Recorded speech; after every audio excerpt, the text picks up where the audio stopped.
now, you're tuned into RBLR, the home of Tampa Bay's Reveler Sports. Hi, everyone. You're listening to your RBLR Rays podcast. I am one of your co-hosts here, Ben, and with me, as always, is Zach. Good morning, Zach. How's it going? Good morning. How's it going, Mr. Ben? Doing pretty great.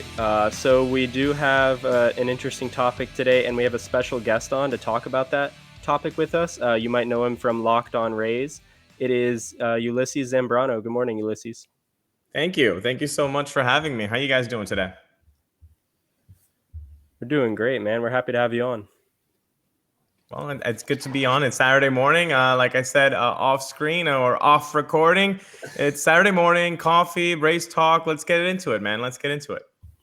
Hell yeah, Right, great. love it. So our topic this week with our special guest here, we're gonna kind of like roundtable this. We each thought of some things we would do if we were GM for the day. So like what moves would we make, what transactions, anything like that. So I think it would be polite if we had our guest go first here with his ideas.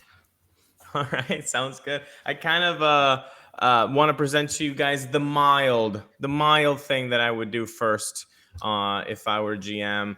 And that would be, well, we all know that the Tampa Bay Rays in this 2022 season have not been hitting the ball as much as we would like, / run producing as much as we would like, especially after being just completely spoiled in the 2021 season, where we were seeing a team scoring 5.2 runs a game, which was delicious. You could just lick it off your fingers. It was yumful, right? But this season, it hasn't been that way. And that's not to say that, oh, what a drop off. That was historic. And we were saying this at the time. Enjoy it, because this is not like the new normal. It's not going to happen again. So we need to recognize that there was going to be a drop-off. However, the drop-off has been so considerable that you do need to start wondering, okay, well, what's going on? Obviously, the injuries, right? The injuries are placating this team, and a lot of rookies are having so much more playing time than you actually thought that they were going to get. So that explains the dynamic here. So with this first move, I want to inject some run producing. I want to inject some hard hit percentage into this lineup. I want to hit somebody that could be comfortable in the DH spot, just like Nelson Cruz had been comfortable, maybe not to the extent that we would have wanted him to be in the 2021 season, but a guy just like that, a little bit more affordable, Garrett Cooper. Now, Garrett Cooper is an interesting option. I like him a lot. The walk rate, 8%. The strikeout rate, 23%. Those are pretty much in line with what the Rays team totals are, especially the strikeout rate. 5 home runs, I know. He doesn't get it over the fence a lot, but it's not like Marlins Stadium is Cincinnati. So you got to give him a little bit of help there. The one thing I will say, with all these trades, and I'm sure you guys have ideas on what you would give up in a trade for all of these options. Baseball trade values, I know, super fun to play with. It's like a grown-up Lego set. You can just build your own thing. However, it's not an exact science. It's not an exact science, and I really think that people should kind of know that first off and then have fun with it. Then it gives you kind of a guide.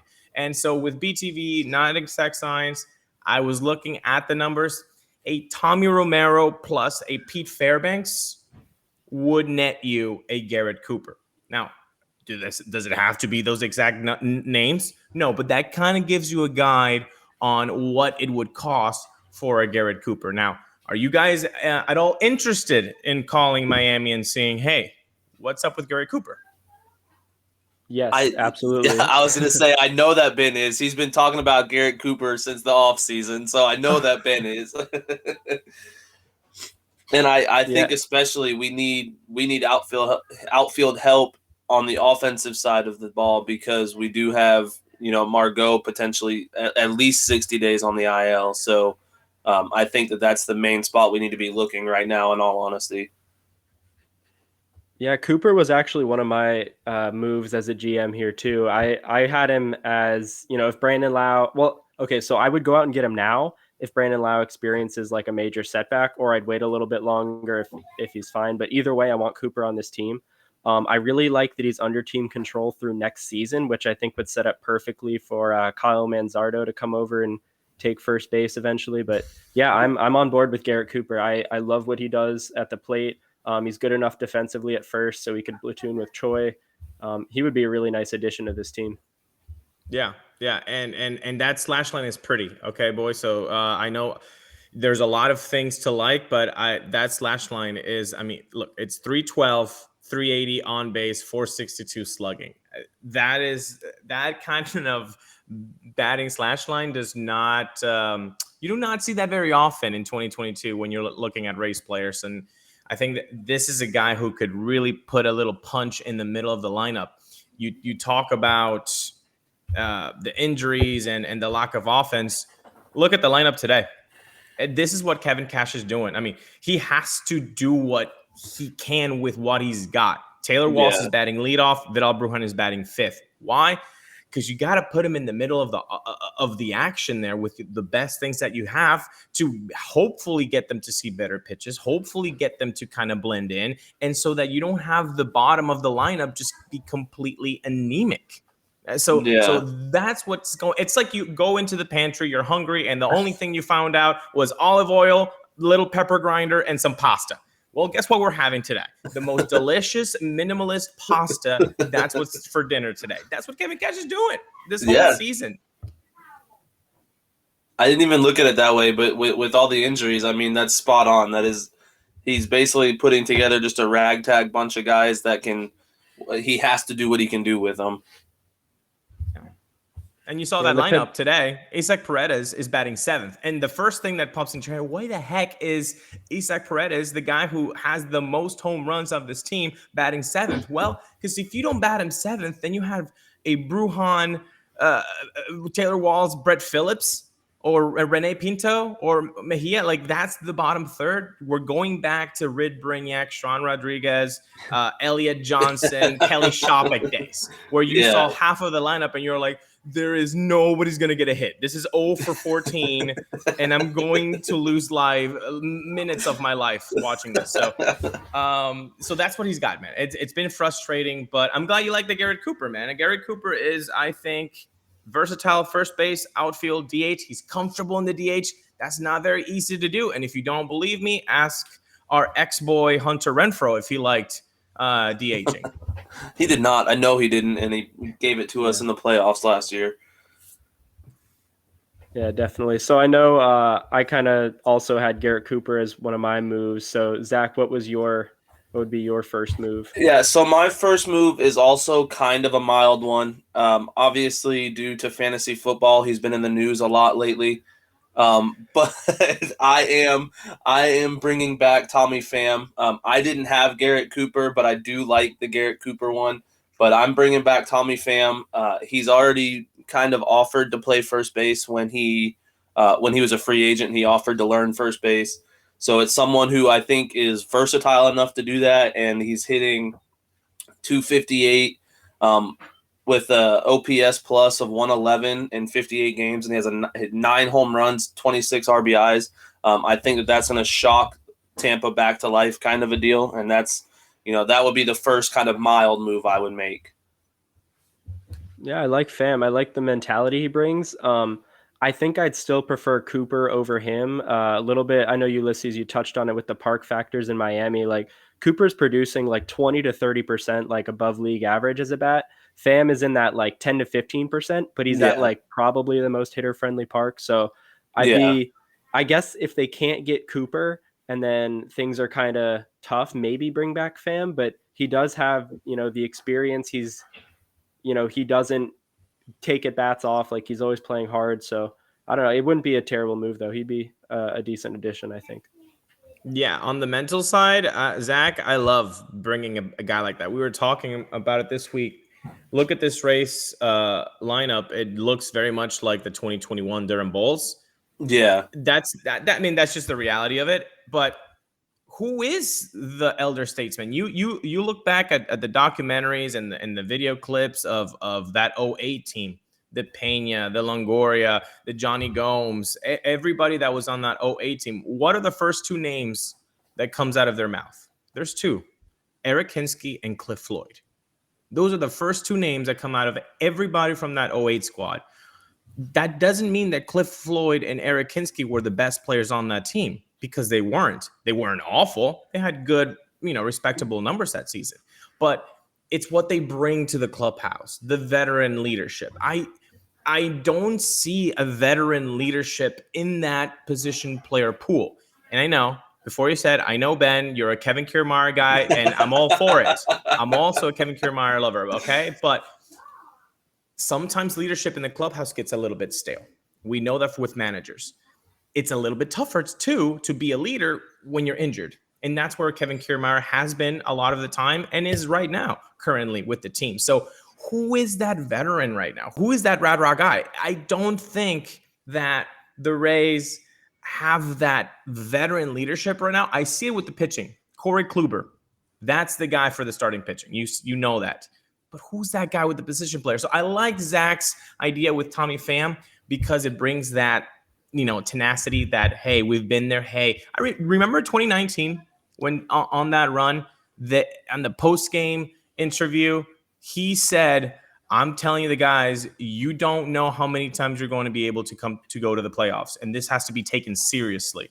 That's when an Orioles pitcher almost took his head off, and he said he wanted to kill him.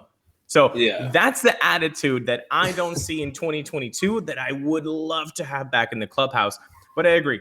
The numbers are just a bit skewed because of the park factors. Yeah. So if there were a couple of calls prior to Tommy Pham that don't happen, then okay, then T-Pham can come back.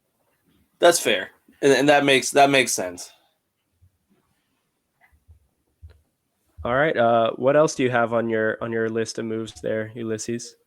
Well, my second one is a little bit spicier. Not too spicy. I guess the spice comes from dealing inside the division, within the division. You don't see that very often.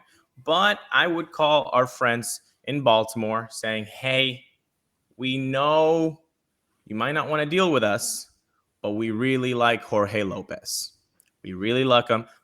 We like what he offers. And last year, when he hit Brett Phillips in the back, and then they had like a thing because they were actually minor league teammates, I started following Jorge Lopez. And boy, his stuff works. But this year, it has just developed into something else. In 36 innings, he's had 36 strikeouts, so not a big strikeout guy. But the .75 ERA, that blows you away. The 26 K rate, again, just kind of league average. 9.4 walks. He's walking less people. 129 opposing average. People are not really getting a lot of hits off him. .81 whip. You want a reliever that doesn't get that doesn't have a lot of traffic on the bases? This is a guy. .81 whip. That is delicious. 13 out of 15 saves. Reliable. You want to give him the ball. And again, we go back to baseball trade values. Not an exact science. Just kind of a guide. It would kind of take a Tommy Romero, Ian Seymour type of arm to get them to at least pick up the phone and be interested. Maybe you have to add a little bit something there because you're within the division. They might not want to deal with you, but that's a guy who is interesting. And I'm sorry, but when the Rays can make anybody look good on the mound, when they can take somebody like Lewis Head, a guy selling solar panels, and then just have a sub 250 ERA in over 35 innings, yeah, I'm going to trust them to take care of an arm who has a .75 ERA in 36 innings pitched. That's just, this is the guy. And one last thing with Jorge Lopez. Sometimes guys are not put in a position to succeed. This is, I think, the issue with Jorge Lopez. He wasn't a starter. He just wasn't in there. We're trying to put him, he's a round peg in a square hole. He just wasn't fitting in. The reliever type, this seems to be the right type of role for Jorge. And we know this for a fact with the Rays. I'm old school enough that I remember when Alex Colomé was a big starting pitching prospect. And I saw him pitch as a starter, and he sucked. Absolutely. I mean, he was just mediocre at best. In his best start, he was mediocre as a starter. And what happened? You put him in the right role. You put him as a reliever. You put him, hey, throw everything you've got for the next 15 pitches and be nasty as you can. And he was. So this could be the Alex Colomé story of the Baltimore Orioles. Pick up the phone and see what he costs. Are you guys interested? Yes or no? Yeah. Yeah. I mean, he wasn't even on my radar. And then the way you just talked about him made me interested. Like, I'm not going to lie to you. Yeah, I think he would be like relatively affordable if the Orioles want to, deal within their division. So it might take like a top 30 prospect plus some kind of Rule 5 guy, but he's definitely affordable for a team like the Rays. He's affordable for anybody really, but it just depends. Does Baltimore want to do that? And I think, maybe they might, just to stick it to New York and Boston and Toronto. Like I wouldn't, put that past them, because it'd be pretty awesome if they did that.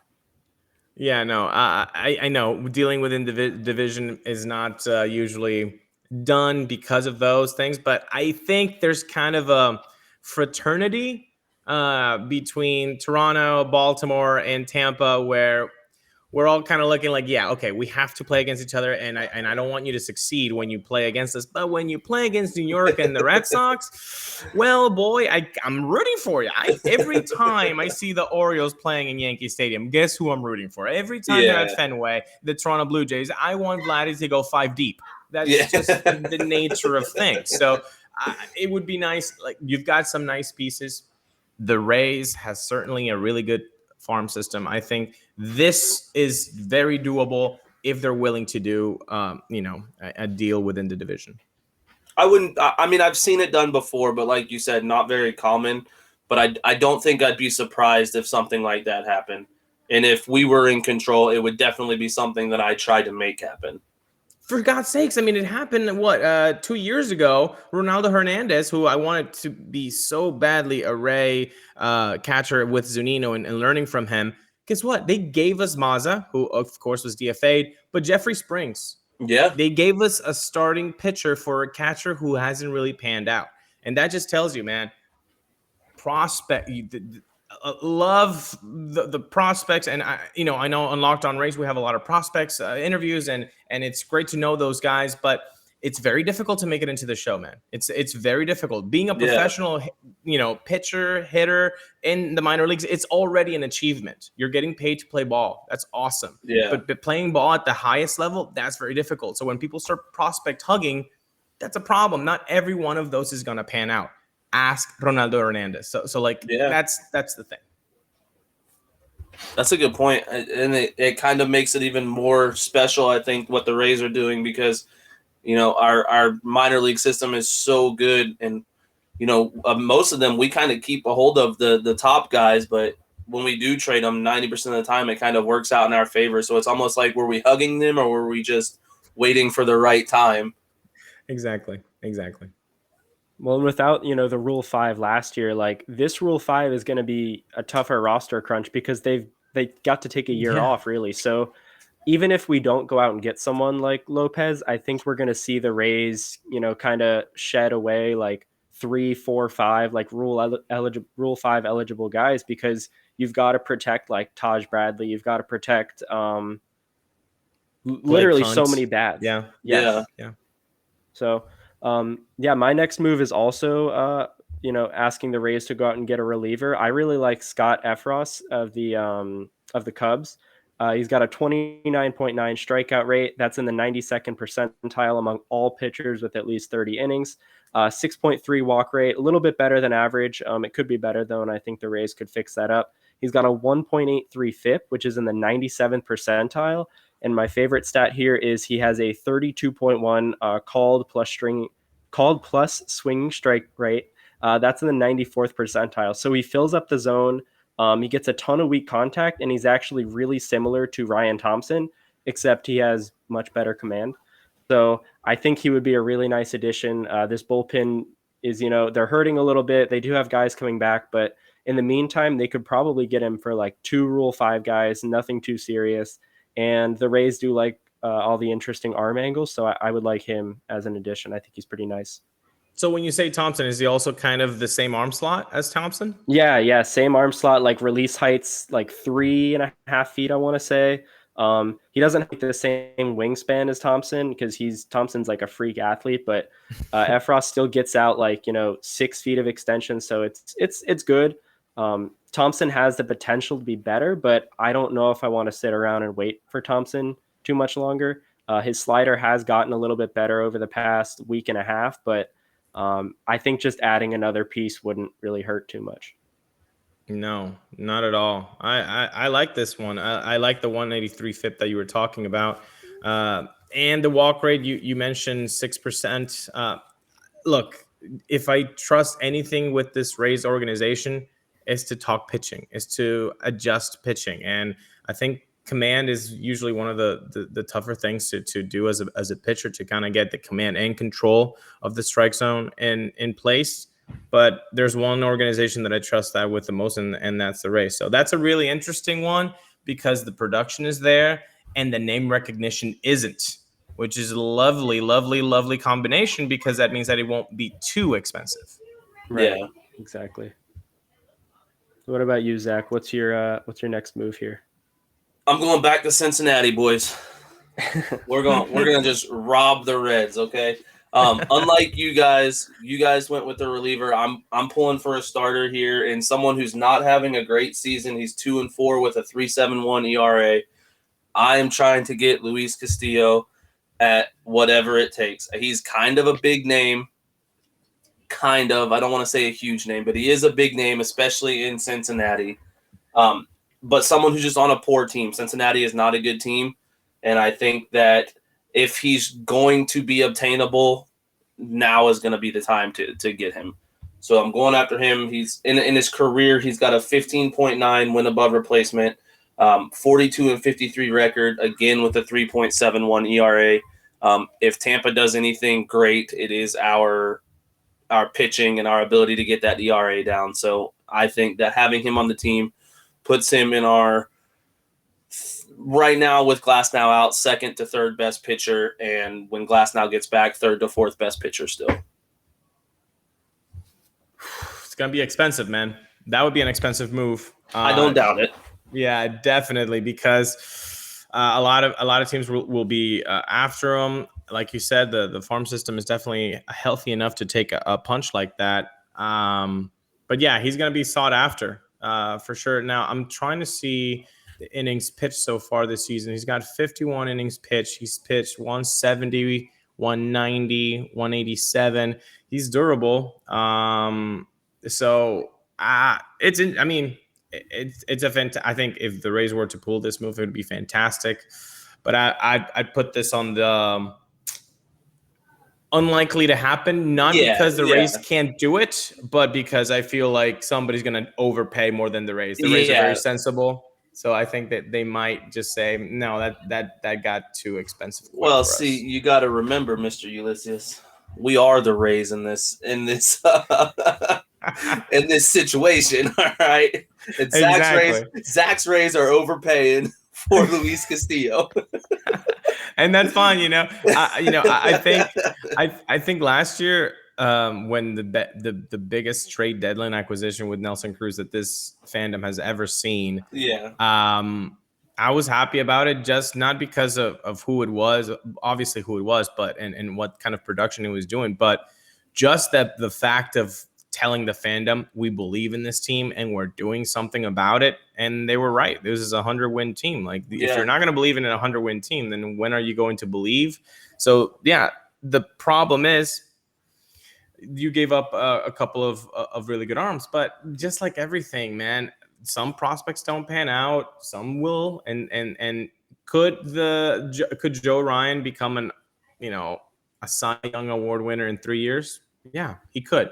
And good for him. I wish him nothing but the best. But you have to make those deals sometimes, and to get something good, someone of a caliber, you have to give something of value too. And I think that's sometimes gets missed a little bit in the fandom of like, well, I want ex-player Luis Castillo, but I only want to give him Vidal Brujan. Like, well, then, well, that's not going to happen. Well, it's not MLB The Show, pal. Turn off the console and get back into the real world. That's the thing. Yeah.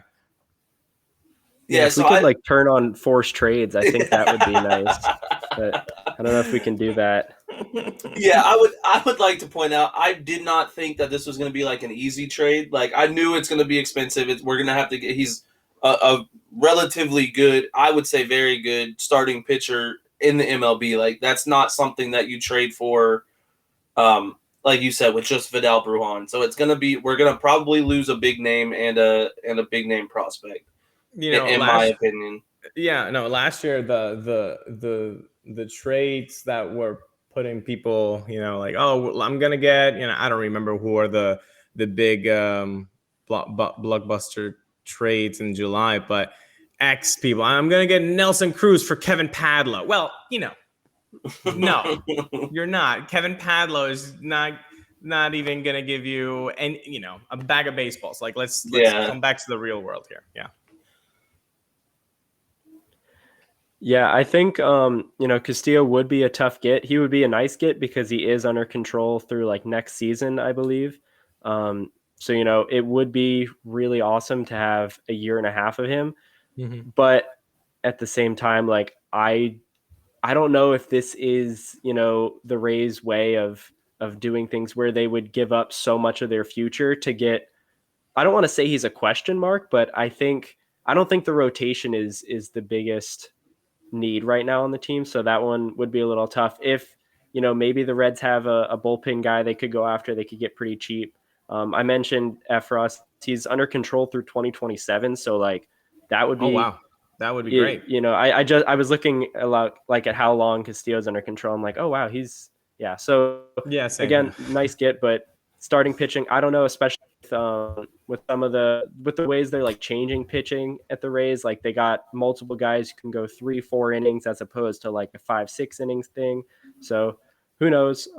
But yeah, it would be pretty cool to have him on the team. I think it would send a message more than anything else. Yeah, definitely. Yeah, I think it's a message sender. Now, the one thing I would be worried about with Castillo is the competition. And for me, NL Central and AL Central, since I've been watching MLB baseball, which it's way longer than I care to admit. Yeah, the white hairs are coming in. They've been a joke, man. The Central divisions are a joke. They're a joke. There's only one or two teams that just basically separate from the rest. And so what are we talking about the competition here? Who's their competition? Who is Luis Castillo actually facing? The Pittsburgh Pirate lineup? The Chicago Cubs that are rebuilding right now. So that's one thing that would bother me because it's not like he has the shiniest numbers. So when you put him in the AL East and you're looking at, the Yankee lineup, the Boston Red Sox lineup, the Toronto lineup. Honestly, I know people like to just crap on the Orioles. Look at the 1-5 from the Baltimore Orioles and tell me if that's not a real nice 1-5. Their offensive lineup is insane. It's just their pitching that I think needs to get made fun of more, not the whole team, honestly. Exactly. So that would be an interesting thing. Zach, I agree. I think he's moved. This is the last month of his career with the Cincinnati Reds uniform, and then that'll be the thing. Like, where does he move to? And that division, what is the comparable competition that he's going to now see? And are the numbers are they going to stay even, or is he going to see a dip in production? That'll be interesting. Yeah, I guess my thought on it is you're 100% right. Like the competition where he's at is not as competitive as the AL, but combine that with Tampa's pitching rotation now and Tampa's ability to correct any kind of issue. I don't want to say issue because they're not all issues, but just make you a better pitcher in general. I think that kind of that combination of stuff is what I see in there. Yeah, certainly. All right. Last move for you, Ulises, unless you had more than 3. No, that's my last. This is my last one, and boys, I'm going spicy here. Okay, so let's hear it. Give it to me. So get the glass of milk here ready. Hopefully the gallon jug. I'm going big time. I'm going big time. I'm going for a name that every baseball player fan knows about, because I want somebody that I can give the ball to, put a blindfold on, go to the clubhouse, and know that in 5 minutes the boys are coming in with laughter and high fives because he saved the game. Josh Hader. I want him. Ooh. I need him. He's going to be expensive, boys, but can you imagine this pitching staff and then the bullpen with the nastiness of just giving this guy the ball whenever you want him? Any high leverage situation, 6th, 8th, 9th inning, give the ball, and then have the security blanket that is Josh Hader. Let's look at the shiny numbers. 46.2 strikeout rate, second best of his career. 7.7 walk rate, that's the second best of his career. Opponents' average are hitting, wait for it, 97. Whew. 97. Two numbers. He only needs two numbers. There's a 0 after the point, and then, you know what I'm saying? It's ridiculous. 0.83 ERA, a 1.83 FIP, and a very comical, a laugh out loud 5.04 ERA plus. I mean, this guy is unreal what he can do. He is under contract until after the 2023 season, so you would be getting him for 1.5 years of control. He could be the best in the game, but you have to understand this would be an overpay. This would be an overpay. Yeah. You would now be collecting taxes. The Brewers would be on getting those calls. Again, using BTV as a guide, not an exact science, I can tell you that these two names would get the Brewers to not hang up on you, but they would just wait for the next two names. Yeah. And those two names would be Yandy Diaz and Xavier Edwards. Oh. You tell them those two names, they're not hanging up on you, but they're just going to be waiting. Okay, well, what else? So that's something you want Josh Hader. You need to give those two guys plus something shinier. So that's the issue. And I'm putting Yandy Diaz in there because they need offense and a guy that third base, first base, and who has the capability of DHing. I think that would be helpful for them. They need offense.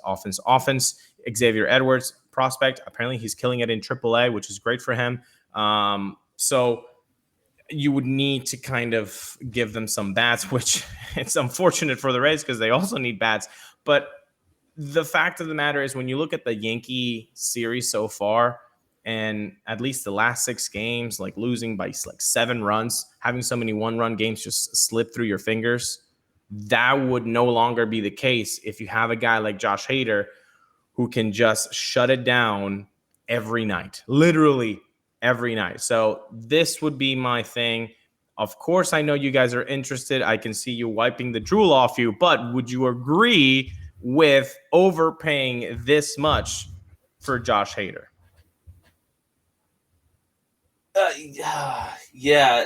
So I'm not as upset about Xavier Edwards. The Yandy Diaz is where I get my heart hurts a little bit. I do think Josh Hader is one of the best closers in all of baseball, and I would love to have him.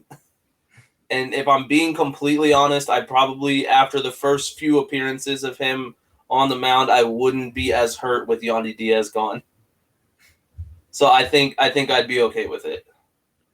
I mean, he essentially makes the other team only have 24 outs to work with in a game. Like, he's automatic. Exactly.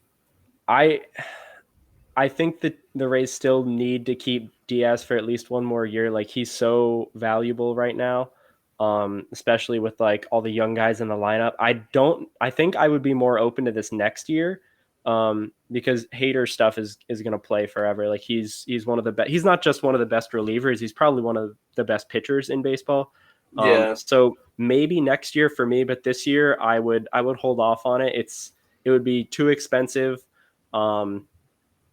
Yeah, I mean, maybe if like, I don't know, if get into it, man. Get into it. Jason Adams, Brooks Raley, and Colin Poche, if they all just get kidnapped and disappear off the face of the earth, like the Rays need somebody tomorrow. Like, I mean, what else could you do? You would have to go and get a big name reliever. So no for me this year.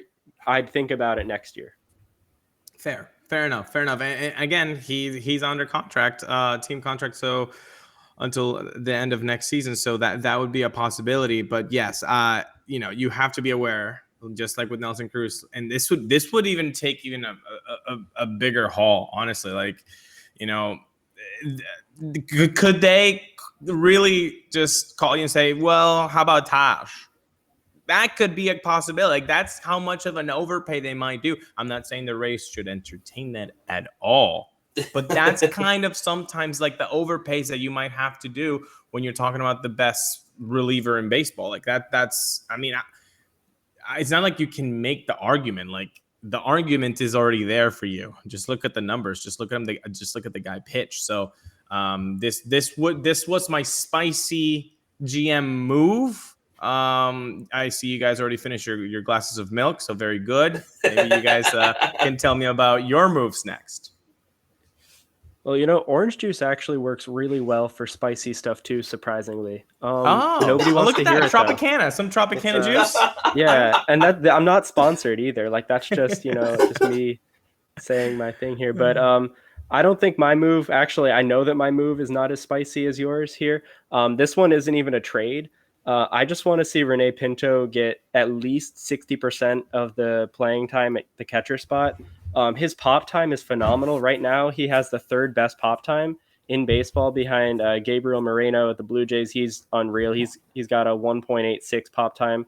JT Realmuto in Philly, he's got a 1.82, but Pinto's got 1.88. Like, anything sub 1.9 is really good, and he's holding his own framing as well. He's in the 87th percentile in framing.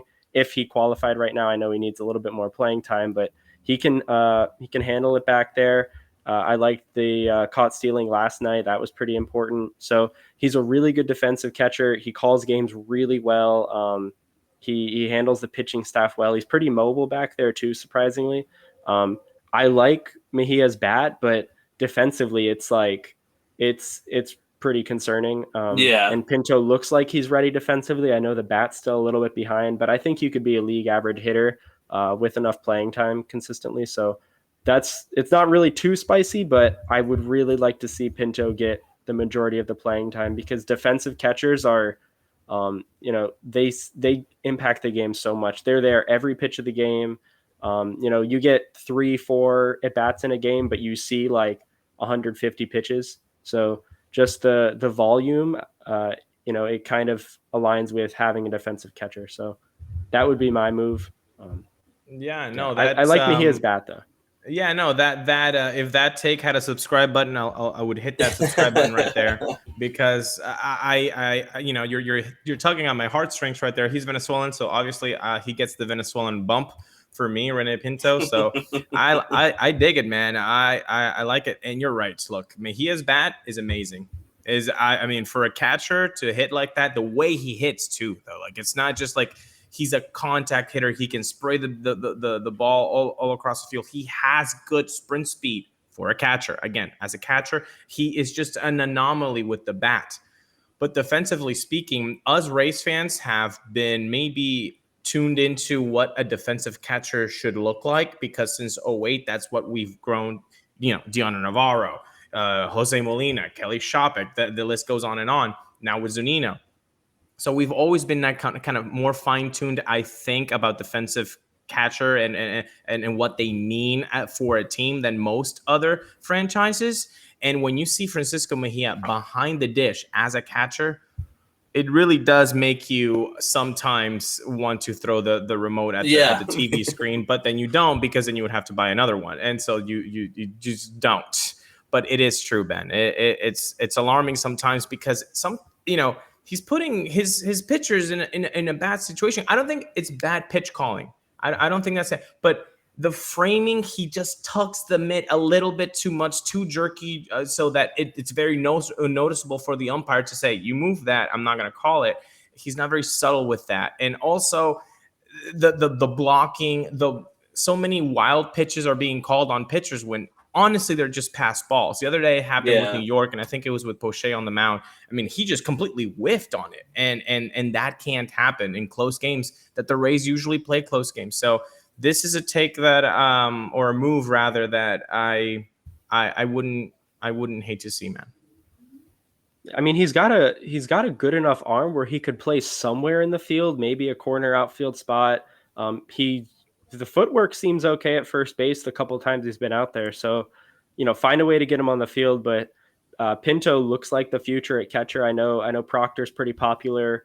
Blake Hunt was popular for a bit, but it's just until we get robo-umps, we need the best pitch framer possible back there, and that would be right now Rene Pinto. He's almost as good as Zunino, honestly. Now that's a hot take. Yeah, I was gonna say, whoa, let's calm down now, Ben. That's a hot take. I like it. What the thing with Proctor and Blake Hunt is, ultimately you do have to hit a little. You do have to hit a little. So in the image, like Rene Pinto, I know he's striking out around, I think, a 51% clip, but again, small sample sizes. You can't just give guys like, oh, he's going to strike out half the time. Well, let's give him some at bats first and see what he's got, because the Zunino thing is troubling, man. When you're talking about cervical damage or spine injury like that with the tingling, we'll see what the Botox injection did. But if it's bad news bears, then you might have to, get to see Rene Pinto a little bit more. And maybe he does get that 60-40 split. That would be interesting. All right, Zach, what about you for your final move? So it's kind of funny that you bring up giving Rene Pinto more time, because I was going back and forth between a big trade and trying to get somebody like Ian Happ from the Cubs, or something kind of in-house and trade away one of our guys. And I actually decided that I was going to try and trade away Francisco Mejia based off of his defensive ability.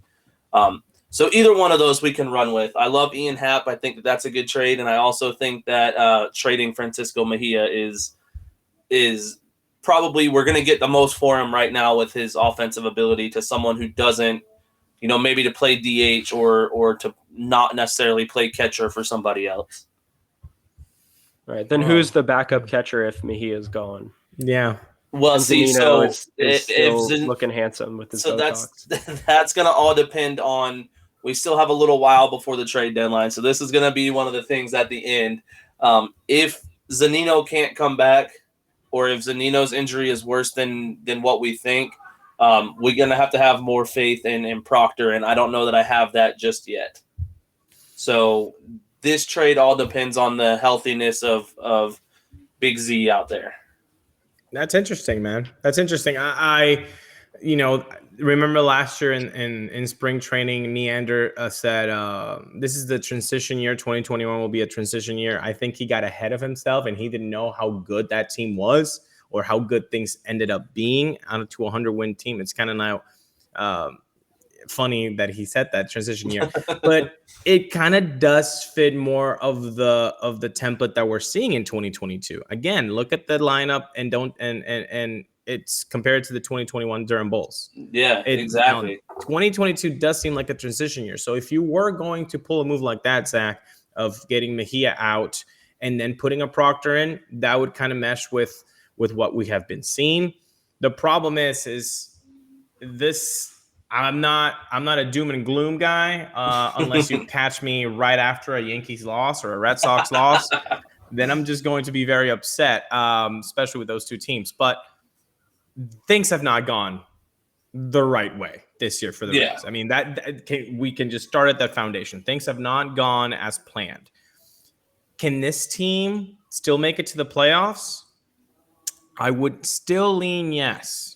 But that lean has a worse slope by the day. Yeah, and exactly. You need something. You have to just create something. And if the whole, front office, if their perspective on the 2022 team going to the playoffs or deep into the playoffs is just saying, Brendan Lau will come back. Wander Franco will come back. And Pete Fairbanks is going to come back. And maybe Nick Anderson's going to come back. Oh, and do you remember Yanni Chirinos? Maybe he comes back. Brendan McKay. Have we heard anything about Brendan McKay, who could become the biggest bust since Josh Saley for this organization? So if that's the whole plan for this organization, I think that's a big swing and miss, because what you're telling me is that you're going to put the whole onus, the whole lack of offensive production in the shoulders of a 21-year-old phenom who is in his first full season. Yeah, exactly. That's the plan. Or you're going to put it on the, no, actually, pun intended, the broken back of Brandon Lau. That's your big thing. Like, oh, you guys, you're gonna take care of it. Be our saviors. Like that's not fair to Wander, and that's not fair to Brandon Lau. Even though they are the best two hitters in this organization, that's just not a fair thing to ask of those two guys, is to say, well, they're just going to fix our offense. Well, Wander, we saw him dip. Maybe was it because of the injury, but we did see him dip in his offensive production. And we have seen Brendan Lau just go through the hottest of stretches where he is the best hitter in baseball. And we also see him batting worse than Mike Zunino. So he's just a hot and cold. So that's your big move, waiting for Brandon Lau and Wander Franco. That's something has to be done other than hurry up and wait. All right. You just convinced me. We're getting Ian Happ.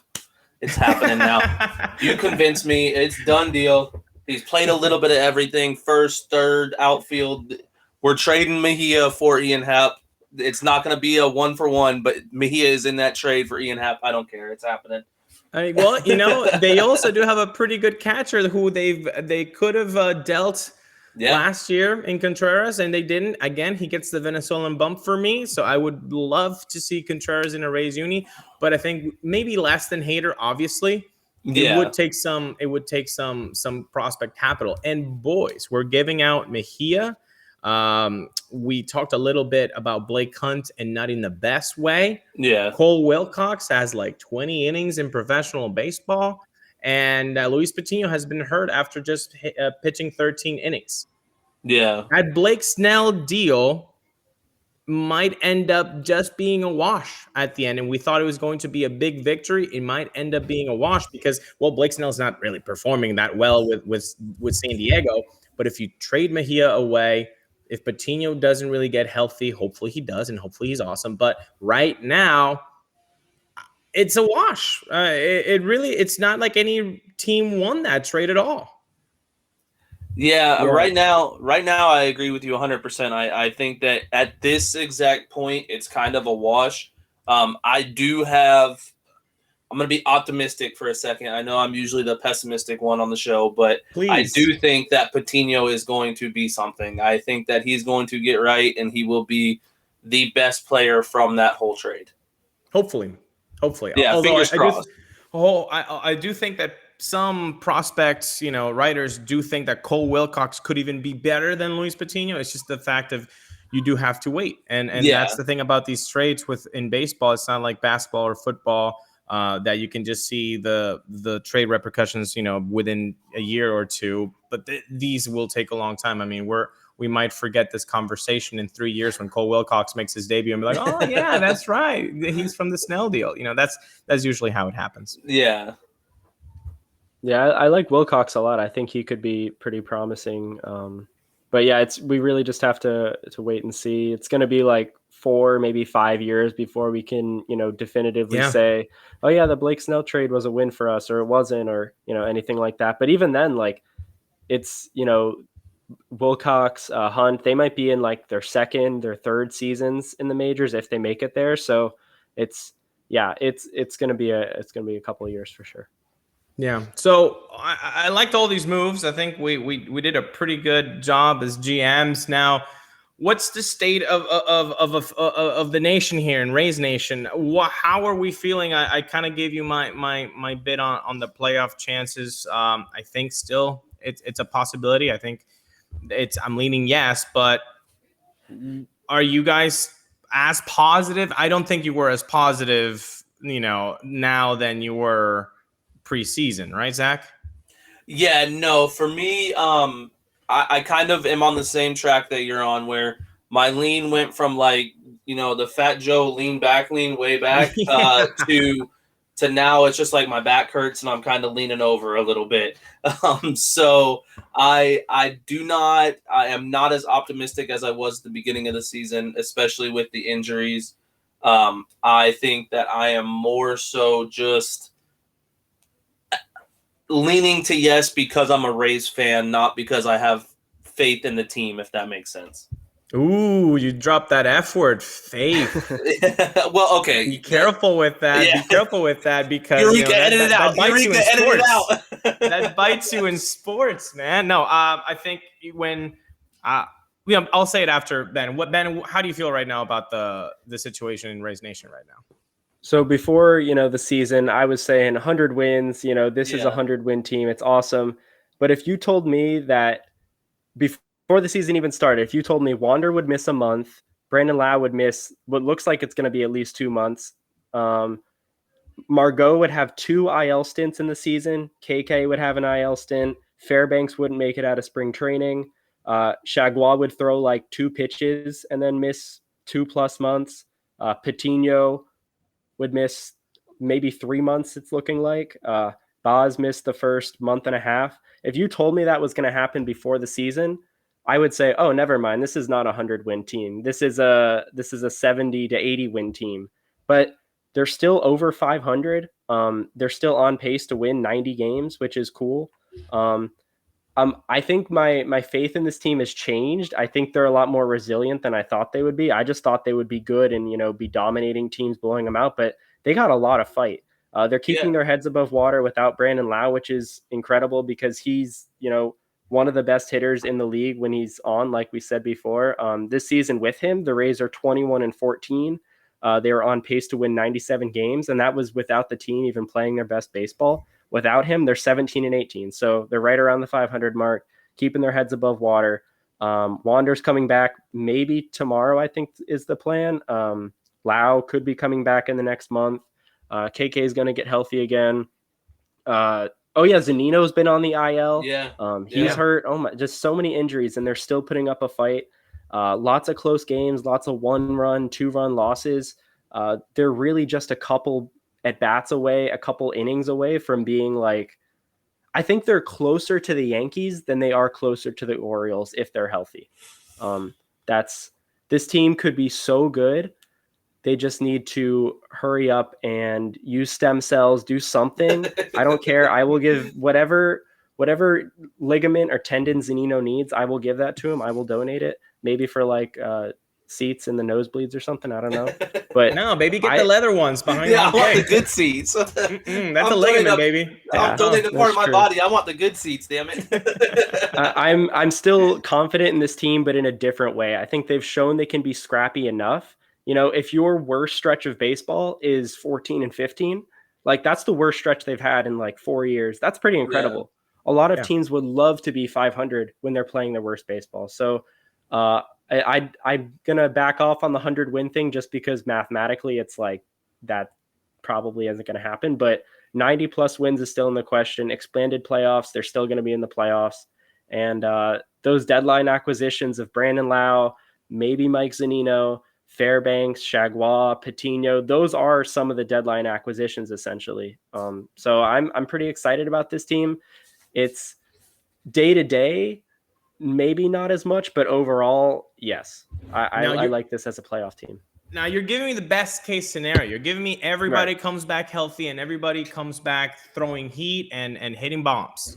But the best case scenario is very, very, very rarely what happens in these cases. So what if, let's say, Patino does come back great, but Brandon Lau is just in a cold streak. Wander Franco is not the phenom, but just kind of hanging in there. Does that kind of production lift this team to 90 wins? A cold Brandon Lau, a Patino who's hot. Let's give the pitching the heat here, but then the bats really don't come alive in Wander and Brandon Lau. Can that team still make it to the playoffs? Yes. I think a cold Brandon Lau is going to be better than whatever we're getting from some of the rookies right now. Like he's not, even if he's not at his best, it's still like his floor is a lot higher than the floor of a lot of other players. So, having these established veterans in the lineup, just their presence, like, okay, so Brandon Lau's batting third in the lineup. Whoever's batting second, which is probably Wander Franco, they're going to see a lot more strikes just because it's Brandon Lau.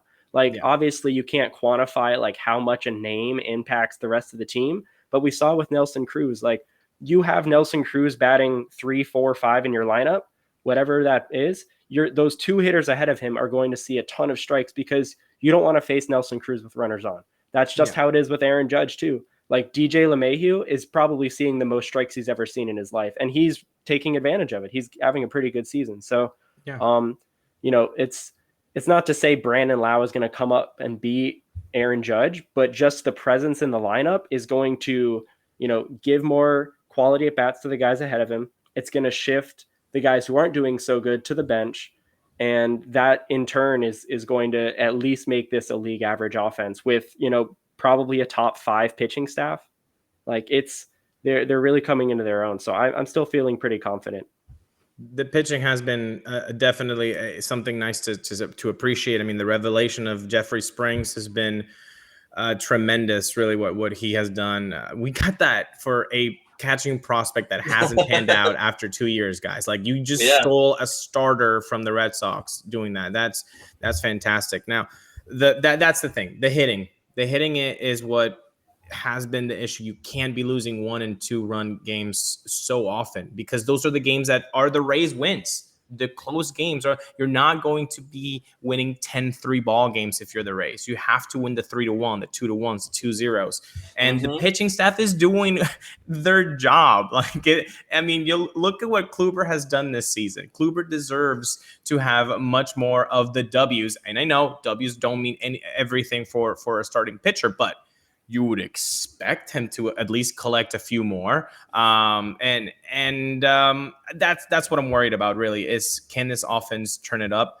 When you have Vidal Brujan at second base as a lefty, that's not going to be a good day for Ray's offense. In fact, I said this on an episode, I think last week.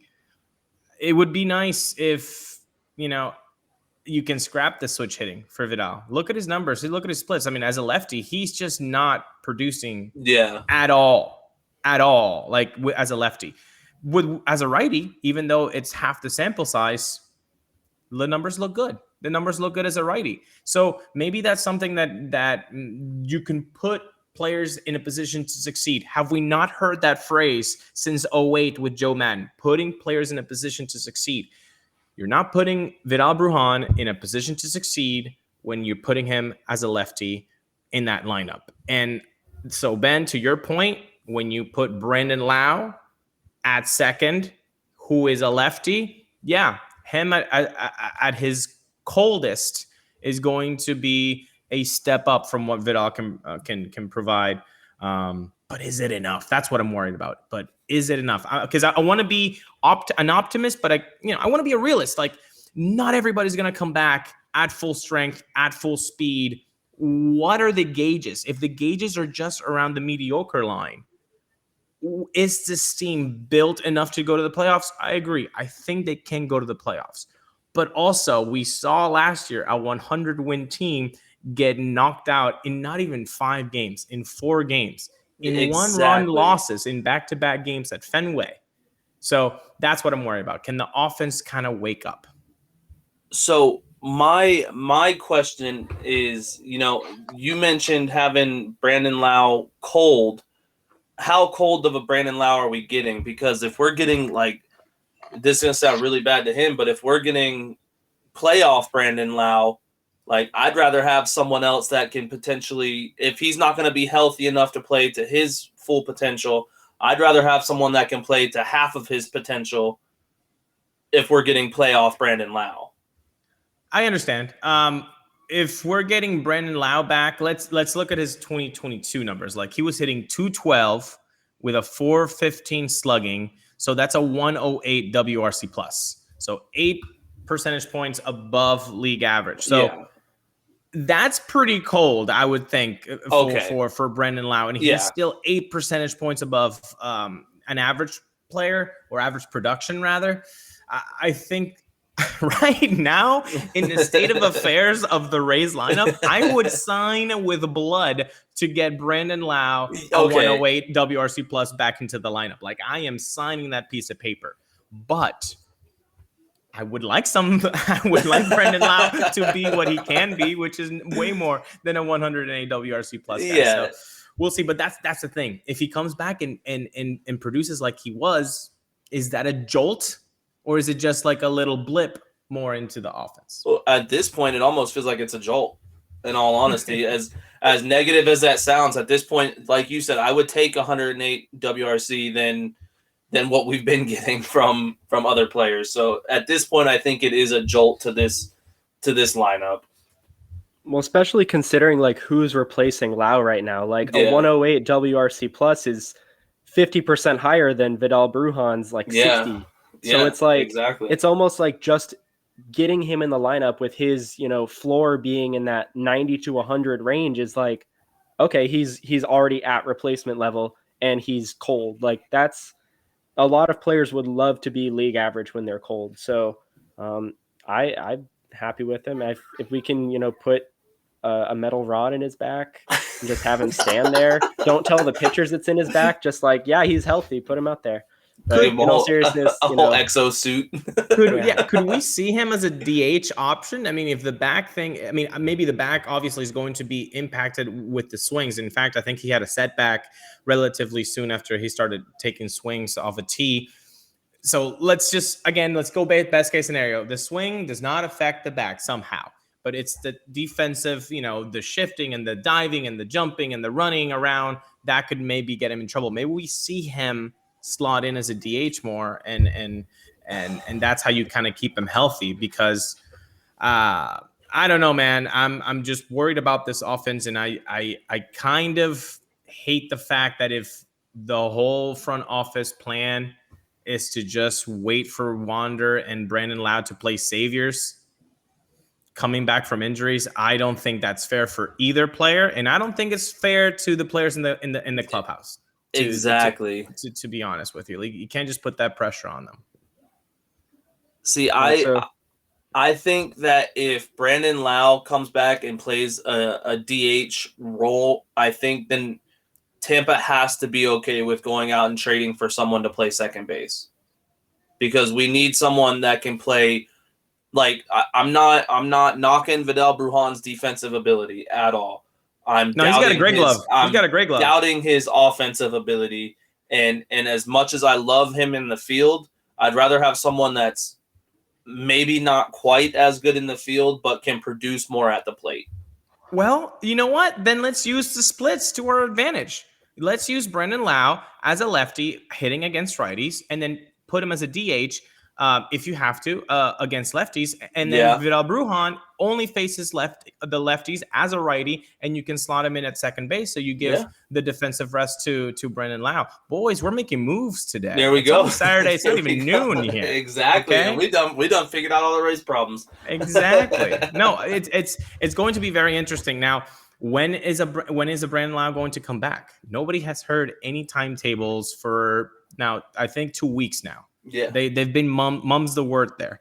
You said it. Wander Franco could come back tomorrow, which would be great. If not, they've also said if he doesn't make it to Sunday, then he could make it for Tuesday. So the Wander Franco wait is essentially over, and that's great news. I think he got caught stealing the other day in Durham, so he hasn't missed a beat. He doesn't miss the team. He's still making outs on the base paths like the boys are. So he's in shape. So that's good to see. That's also something that's been troubling, man, the base running gaffes. I said it. I don't know if it's a fad. I don't know if it's this team trying to do too much because of the offense. They don't trust the guy behind them to get it done. So they think that they have to make something happen on the base paths. But it's June 25th, and these things are still happening. And I'm kind of worried that it's now kind of a DNA of this team rather than just, they're just pressing. Maybe this team just doesn't have the fundamentals in place. The coaching is not really getting into them. And I would rather have an aggressive team than a non-aggressive team. But aggressiveness on the base paths doesn't mean stupid or reckless moves all the time. There has to be a line. Yeah, it's definitely a tricky line because the break-even point, I think, I mean, just on stolen bases last season was like 72%. So as long as you were 72% successful, you're in the green. This year with like the dead ball and all that, it's closer to 70%. And the rate I saw earlier today, the Rays are like at 70%. So they're kind of right there. We'd like to see them be better because we've seen them be better in the past. But I think it's a combination of things that you said, where we've got guys that are pressing too hard. We've also got a lot of young players. Like Randy was technically a rookie last year. Like he's still relatively young. Like he's a late bloomer. He's probably going to be a rookie for the next 10 years. Who knows? But, you've got Vidal Brujan. He's been caught stealing, I think, 5 times this year. Taylor Walls has been pretty good, but even then, like he got picked off third the other day. He's had trouble going first to third. Wander with his hamstring stuff wasn't able to get first to third as easily. Brandon Lau has actually been one of the sneaky best base runners on the team. He's been out for a while. So I think just, getting Wander back, I think will help because he seems fully healthy now, allegedly. So that's going to help. But yeah, it's kind of a weird thing because they keep kind of running into mistakes, but it's like, I want them to stay aggressive because that's what's made them so successful. So we'll see. We got a pretty exciting game today. They're going to look to take another one from the Pirates. Really good base running last night with Vidal Brujan in the 10th, stealing third, picking up Mejia. Just a really great read there by Brujan. So hopefully you can do something like that again today. Yeah.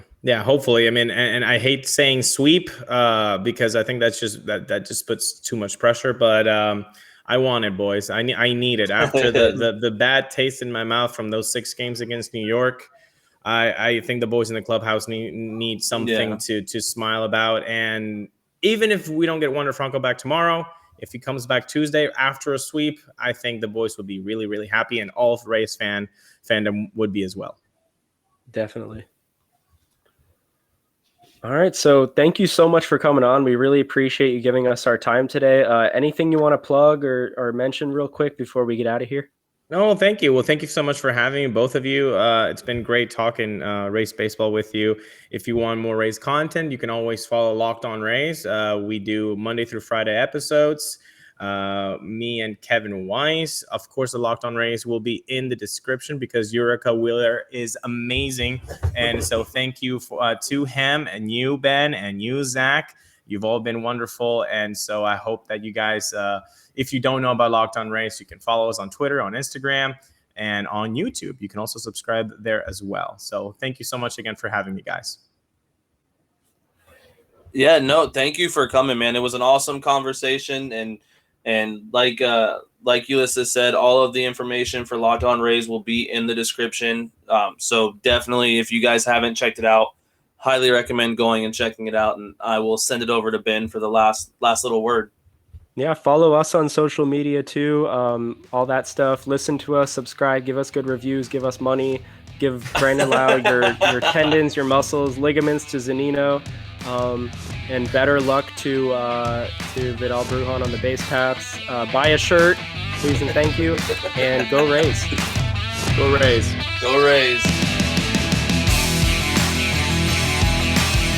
Thank you for tuning into this presentation by RBLR Sports. On your way out of the stadium, please remember to like and subscribe.